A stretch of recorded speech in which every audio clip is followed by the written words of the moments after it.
ஹரியானாவில் 2 முறை அதே காம கொடூரர்களால் கற்பழிக்கப்பட்ட கல்லூரி மாணவி மகளிர் கமிஷன் துணைத் தலைவியிடம் வாக்குமூலம் அளித்தார். ஹரியானா மாநிலம் பிவானியைச் சேர்ந்த தலித் இளம்பெண்ணை 3 ஆண்டுகளுக்கு முன் 5 பேர் கூட்டாக சேர்ந்து கற்பழித்தனர். கற்பழிப்புக்கு பின் ரோதக் நகரில் இளம்பெண் குடும்பம் குடியேறியது. அங்கு கல்லூரியில் சேர்ந்து படிக்க துவங்கிய அந்த பெண்ணை சந்தித்த 5 காம கொடூரர்களும் புகாரை வாபஸ் வாங்க வற்புறுத்தியுள்ளனர். அதை ஏற்க மறுத்த இளம்பெண்ணை காரில் கடத்திச் சென்று மீண்டும் 5 பேரும் கற்பழித்தனர்.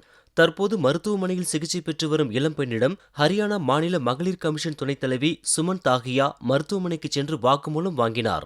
அதன் பிறகு பேட்டியளித்த சுமன் தாகியா, எதிர்காலத்தில் இதுபோன்ற சம்பவங்கள் நடக்காமல் இருக்க ஹரியானா அரசு நடவடிக்கை எடுக்க வேண்டுமென்றார்.